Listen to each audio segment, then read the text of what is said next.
Hi dears, welcome back to new video. ഇന്ന് ഞാൻ നിങ്ങളുമായിട്ട് ഷെയർ ചെയ്യാൻ പോണത് നല്ല ടേസ്റ്റി ആയിട്ടുള്ള ഒരു ബീഫ് കറിയുടെ റെസിപ്പിയാണ്. ഒരു ഡിഫറെൻ്റ് ആയിട്ടുള്ള ടേസ്റ്റുള്ള ആർക്കും ഈസി ആയിട്ട് ചെയ്യാൻ പറ്റുന്ന നല്ലൊരു ബീഫ് കറിയുടെ റെസിപ്പിയാണ്. അപ്പോൾ വീഡിയോ എന്തായാലും നിങ്ങൾ ഫുള്ളായിട്ട് കണ്ടു നോക്കണം. ഇതിനായിട്ട് നമുക്ക് ആവശ്യമുള്ള ഇൻഗ്രീഡിയൻസ് എന്തൊക്കെയാണെന്ന് നോക്കാം. 1 kg ബീഫാണ് ഞാനിവിടെ എടുത്തിരിക്കുന്നത്. അത് നമുക്ക് നന്നായിട്ടൊന്ന് 2-3 തവണ വാഷ് ചെയ്തതിന് ശേഷം അതിലെ വെള്ളം കംപ്ലീറ്റ് ആയിട്ട് ഡ്രെയിൻ ചെയ്തിട്ട് ഇതുപോലെ ഒരു പാത്രത്തിലാക്കി വെക്കാം. ഇനി നമുക്ക് ഇതിലേക്ക് കുറച്ച് മസാലപ്പൊടികൾ ആഡ് ചെയ്തതിന് ശേഷം നന്നായിട്ടൊന്ന് മിക്സ് ചെയ്തിട്ട് മാരിനേറ്റ് ചെയ്ത് വെക്കാം. ഇനി നമുക്ക് ഒരു ഡ്രൈ ആയിട്ടുള്ള പാൻ എടുക്കാം. എന്നിട്ട് അതിലേക്ക് 1 ടേബിൾ സ്പൂൺ മല്ലിപ്പൊടി, 1 ടേബിൾ സ്പൂൺ മുളക് പൊടി, പിന്നെ 1/2 ടീസ്പൂൺ മഞ്ഞൾപ്പൊടി ഇത്രയും ഇട്ടതിന് ശേഷം സ്റ്റൗ ഓൺ ചെയ്യാം. എന്നിട്ട് ഇതിൻ്റെ റോ സ്മെൽ മാറുന്ന വരെ നമുക്കിതൊന്ന് വറുത്തെടുക്കാം.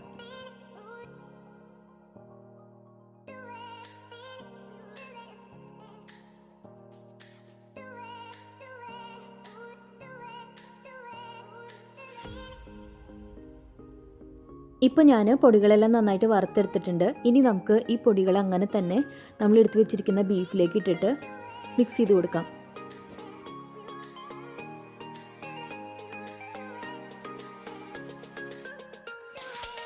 ഇനി നമുക്ക് ഈ പൊടികളുടെ കൂടെ കുറച്ച് ഉപ്പും കൂടെ ആഡ് ചെയ്തിട്ട് നമ്മുടെ കൈ കൊണ്ട് ഇത് എല്ലായിടത്തും എത്തുന്ന രീതിയിൽ നന്നായിട്ടൊന്ന് മിക്സ് ചെയ്ത് വെക്കാം. അപ്പോൾ ഞാൻ കൈ കൊണ്ട് ഇതുപോലെ നന്നായിട്ടൊന്ന് മിക്സ് ചെയ്ത് കൊടുത്തിട്ടുണ്ട്. ഇനി നമുക്കിത് കുറച്ച് നേരത്തേക്ക് ഫ്രിഡ്ജിലേക്ക് വെക്കാം. ഈ കറിക്ക് വേണ്ട മസാലയൊക്കെ നമ്മൾ ഫ്രൈ ചെയ്ത് വരുമ്പോഴത്തേക്കും ഈ ബീഫിൻ്റെ പീസസിലേക്ക് നമ്മൾ ഇട്ട് കൊടുത്ത മസാലയും ഉപ്പും ഒക്കെ നന്നായിട്ട് പിടിച്ചിട്ടുണ്ടാവും. ഇനി നമുക്ക് കറി റെഡിയാക്കാനായിട്ട് ആവശ്യമുള്ള ഇൻഗ്രീഡിയൻസ് എന്താണെന്ന് നോക്കാം. ഇവിടെ ഞാൻ 2 വലിയ സവാള ഇതുപോലെ അരിഞ്ഞു വെച്ചിട്ടുണ്ട്. പിന്നെ 6 പച്ചമുളക് എടുത്തിട്ടുണ്ട്, കുറച്ച് കറിവേപ്പിലയും. പിന്നെ ഞാനൊരു മീഡിയം സൈസ് ടൊമാറ്റോ ഇതുപോലെ കട്ട് ചെയ്ത് വെച്ചിട്ടുണ്ട്. ഇത് കൂടാതെ നമുക്ക് ജിഞ്ചർ ഗാർലിക് പേസ്റ്റ് വേണം. അത് ഞാൻ മസാല ആഡ് ചെയ്യുമ്പോൾ പറയാം. നമ്മുടെ ബീഫ് കറിയിലേക്ക് ഞാൻ വേറൊരു മസാലയും കൂടെ ആഡ് ചെയ്യുന്നുണ്ട്. അപ്പോൾ ഇതിനായിട്ടുള്ള ഇൻഗ്രീഡിയൻസ് നമുക്ക് ഡ്രൈ റോസ്റ്റ് ചെയ്തിട്ടൊന്ന് പൊടിച്ചെടുക്കണം.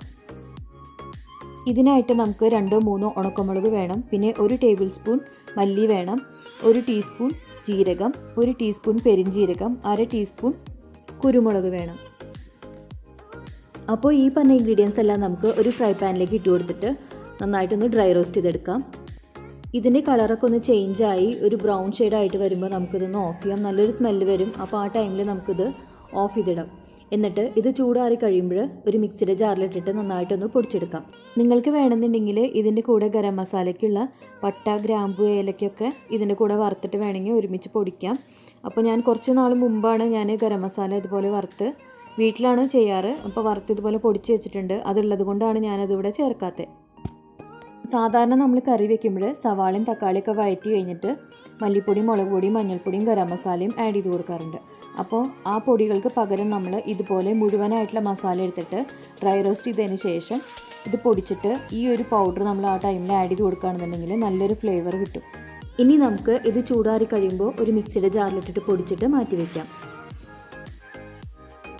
ഇനി നമുക്ക് കറി ഉണ്ടാക്കി തുടങ്ങാം. അതിനായിട്ട് ആദ്യം ഒരു കുക്കർ അടുപ്പത്തേക്ക് വെക്കാം. എന്നിട്ട് ഇതിലേക്ക് ഒരു 2 ടേബിൾ സ്പൂൺ എണ്ണ ഒഴിച്ച് കൊടുത്തിട്ട് നമ്മൾ അരിഞ്ഞു വെച്ചിരിക്കുന്ന സവാള ഇട്ട് കൊടുക്കാം. ഈ സവാള നന്നായിട്ട് ഒരു പിങ്ക് കളർ ആവുന്നവരെ നമുക്കൊന്ന് വഴറ്റിയെടുക്കാം.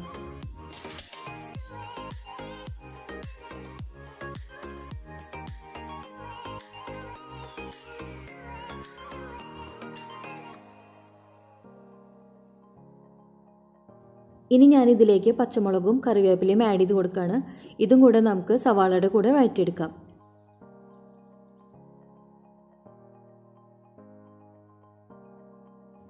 അപ്പോൾ നമ്മുടെ സവാള ഇവിടെ ഒരു പിങ്ക് ഷെയ്ഡായിട്ട് മാറിയിട്ടുണ്ട്. ഇനി ഇതിലേക്ക് ജിഞ്ചർ ഗാർലിക് പേസ്റ്റ് ആഡ് ചെയ്ത് കൊടുക്കാം.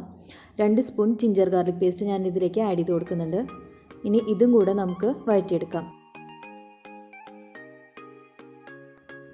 അപ്പോൾ ഇതിൻ്റെ റോ സ്മെല്ലൊക്കെ പോയിട്ടുണ്ട്. ഇതുപോലെ നന്നായിട്ട് വഴറ്റിയതിന് ശേഷം നമുക്കിതിലേക്ക് തക്കാളി ആഡ് ചെയ്ത് കൊടുക്കാം. ഒരു മീഡിയം തക്കാളിയാണ് ഞാൻ എടുത്തിരിക്കുന്നത്. അത് ഇതുപോലെ നമുക്ക് നന്നായിട്ട് വഴറ്റിയെടുക്കാം.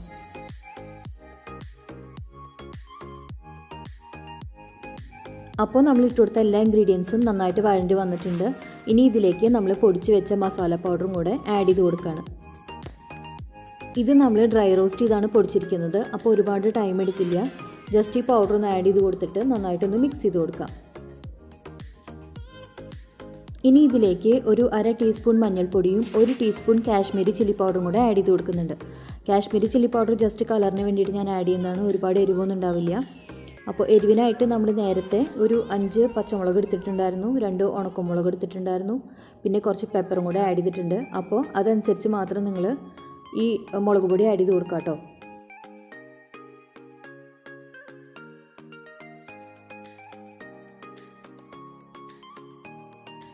ഇനി നമ്മൾ ഈ ഫ്രൈ ചെയ്ത് വെച്ചിരിക്കുന്ന മസാലയിലേക്ക് നമ്മൾ മാരിനേറ്റ് ചെയ്ത് വെച്ച ബീഫിൻ്റെ പീസസ് ആഡ് ചെയ്ത് കൊടുക്കുകയാണ്. ബീഫിൻ്റെ പീസ് ആഡ് ചെയ്തിട്ട് നന്നായിട്ടൊന്ന് മിക്സ് ചെയ്ത് കൊടുക്കാം. അപ്പോൾ ഞാൻ ഇതുപോലെ നന്നായിട്ടൊന്ന് മിക്സ് ചെയ്തെടുത്തിട്ടുണ്ട്.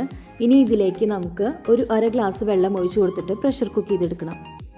വലിയ ഗ്ലാസ്സിൽ 1/2 ഗ്ലാസ് വെള്ളമാണ് ഞാൻ എടുത്തിരിക്കുന്നത്. അപ്പോൾ നമുക്ക് വെള്ളം ഒഴിച്ച് കൊടുക്കാം. എന്നിട്ട് ഇതിലേക്ക് കുറച്ച് ഉപ്പ് ആഡ് ചെയ്ത് കൊടുത്തിട്ട് കുക്ക് ചെയ്തെടുക്കാം. ഉപ്പ് നമ്മൾ നേരത്തെ പൊടികൾ മിക്സ് ചെയ്ത സമയത്ത് ചേർത്തിരുന്നു, അപ്പോൾ അതനുസരിച്ച് കുറച്ച് മാത്രം ആഡ് ചെയ്യുക. എന്നിട്ട് നന്നായിട്ടൊന്ന് മിക്സ് ചെയ്ത് കൊടുത്തിട്ട് ലിഡ് ക്ലോസ് ചെയ്തിട്ട് ഒരു 2 വിസിൽ വരെ നമുക്ക് കുക്ക് ചെയ്തെടുക്കാം. ഇവിടെ ഞങ്ങൾക്ക് കിട്ടുന്ന ബീഫ് 2 വിസിലടിച്ചാൽ മതിയാവും, നന്നായിട്ട് കുക്കായി കിട്ടിയിട്ടുണ്ടാവും. അപ്പോൾ നിങ്ങൾക്ക് കിട്ടുന്ന ബീഫ് എങ്ങനെയാണെന്ന് വെച്ചിട്ടുണ്ടെങ്കിൽ അതനുസരിച്ച് പ്രഷർ കുക്ക് ചെയ്യുക. ആദ്യം 2 വിസിലടിച്ചിട്ട് പ്രഷർ ഡൗൺ ആയിട്ട് അത് ഓപ്പൺ ചെയ്തതിന് ശേഷം നോക്കിയിട്ട് വേണമെന്നുണ്ടെങ്കിൽ മാത്രം 1-2 വിസിൽ കൂടുതലടിച്ചാൽ മതി കേട്ടോ. അപ്പോൾ ഞാനിവിടെ കുക്കറിൻ്റെ ലിഡ് ക്ലോസ് ചെയ്തിട്ടുണ്ട്. ഇനി 2 വിസിൽ വരുന്നവരെ നമുക്ക് വെയിറ്റ് ചെയ്യാം. 2 വിസിൽ വന്നപ്പോൾ ഞാൻ കുക്കർ ഓഫ് ചെയ്തിട്ടിരുന്നു. ഞാൻ കുക്കർ തുറന്നിട്ടുണ്ട്. കണ്ടോ, ആവശ്യത്തിനുള്ള ഗ്രേവി ഉണ്ട്, അതുപോലെ നമ്മുടെ ബീഫിൻ്റെ പീസസ് എല്ലാം തന്നെ നന്നായിട്ട് കുക്കായിട്ടുണ്ട്. ഇനി നമുക്ക് സ്റ്റൗ ഓൺ ചെയ്യാം. എന്നിട്ട് ഇതിലേക്ക് 1 സ്പൂൺ ഗരം മസാല ആഡ് ചെയ്ത് കൊടുക്കാം. ഗരം മസാല ആഡ് ചെയ്തിട്ട് ഇതുപോലെ ഒന്ന് മിക്സ് ചെയ്ത് കൊടുത്തിട്ട് ഒരു 2 മിനിറ്റ് നന്നായിട്ടൊന്ന് തിളച്ച് വരട്ടെ. തിളച്ച് കഴിയുമ്പോൾ നമുക്കിതിലേക്ക് കുറച്ച് കറിവേപ്പിലയും അതുപോലെ ചെറുതായി കട്ട് ചെയ്ത് വെച്ചിരിക്കുന്ന മല്ലിയിലയും കൂടെ ഇട്ട് കൊടുക്കാം. എന്നിട്ട് വീണ്ടും ഒന്ന് നന്നായിട്ട് മിക്സ് ചെയ്ത് കൊടുത്തിട്ട് കുക്കറിൻ്റെ ലിഡ് ക്ലോസ് ചെയ്തിട്ട് സ്റ്റൗ ഓഫ് ചെയ്തിടാം. ഇനി ഞാൻ കറിവേപ്പിലയും മല്ലിയിലയും ഇട്ടതിന് ശേഷം ഇതുപോലെ ഒന്ന് മിക്സ് ചെയ്ത് കൊടുക്കുകയാണ്. എന്നിട്ട് നമുക്ക് കുക്കറിൻ്റെ ലിഡ് ക്ലോസ് ചെയ്തിട്ട് സ്റ്റൗ ഓഫ് ചെയ്തിടാം. ഇപ്പോൾ ഒരു 5 മിനിറ്റ് കഴിഞ്ഞിട്ടുണ്ട്. ഞാൻ കുക്കർ തുറക്കാണ്. കണ്ടോ, നമ്മുടെ ബീഫ് കറി ഇവിടെ റെഡി ആയിട്ടുണ്ട്. നമ്മൾ മസാലയൊക്കെ വറുത്ത് പൊടിച്ച് ചേർത്ത കാരണം കൊണ്ട് നല്ല അടിപൊളി ടേസ്റ്റാണ്. അപ്പോൾ നിങ്ങൾക്കിത് നല്ല ചൂടുള്ള ചോറിൻ്റെ കൂടെയോ ചപ്പാത്തി, പൊറോട്ട അല്ലെങ്കിൽ കുബൂസിൻ്റെ കൂടെയൊക്കെ കഴിക്കാൻ പറ്റിയൊരു കറിയാണ്. ഇനി നിങ്ങൾ വീട്ടിൽ ബീഫ് വാങ്ങുമ്പോൾ ഈ ഒരു രീതിയിൽ കറി വെച്ച് നോക്കൂ കേട്ടോ, നല്ല ടേസ്റ്റാണ്. ഞാൻ ചുമ്മാ പറയുന്നതല്ല, ട്രൈ ചെയ്തിട്ട് നിങ്ങളുടെ ഫീഡ്ബാക്ക്സ് എന്നെ കമൻസിലൂടെ അറിയിക്കുക. അപ്പോൾ ഇന്നത്തെ നമ്മുടെ ബീഫ് കറിയുടെ വീഡിയോ നിങ്ങൾക്ക് എല്ലാവർക്കും ഇഷ്ടപ്പെട്ടു എന്ന് വിചാരിക്കുന്നു. ട്രൈ ചെയ്ത് നോക്കണം, എന്നിട്ട് നിങ്ങളുടെ ഫീഡ്ബാക്ക്സ് എന്നെ കമൻസിലൂടെ അറിയിക്കണം. വീഡിയോ ഇഷ്ടപ്പെട്ടെങ്കിൽ ലൈക്ക് ചെയ്യാനും ഷെയർ ചെയ്യാനും കമൻറ്റ് ചെയ്യാനും മറക്കരുത്. പിന്നെ പുതിയതായിട്ട് നമ്മുടെ ചാനലിലേക്ക് ആരെങ്കിലും വന്നിട്ടുണ്ടെങ്കിൽ ചാനലൊന്ന് സബ്സ്ക്രൈബ് ചെയ്തേക്കാം. തൊട്ടടുത്തുള്ള ബെല്ലൈക്കനും കൂടെ ഒന്ന് ക്ലിക്ക് ചെയ്തിട്ട് ഓൾ എന്നുള്ള ഓപ്ഷനും കൂടെ എനേബിൾ ചെയ്യുക. എന്നാൽ മാത്രമേ ഞാനിടുന്ന വീഡിയോസിൻ്റെ നോട്ടിഫിക്കേഷൻസ് നിങ്ങൾക്ക് കിട്ടുള്ളൂ. ഇനി വീഡിയോ ഇഷ്ടപ്പെട്ടെങ്കിൽ നിങ്ങളുടെ ഫ്രണ്ട്സ് ആൻഡ് ഫാമിലി സർക്കിൾസിലേക്കും ഒന്ന് ഷെയർ ചെയ്ത് കൊടുക്കുക. അപ്പോൾ ഇന്നത്തെ വീഡിയോ ഞാനിവിടെ വൈൻഡപ്പ് ചെയ്യാണ്.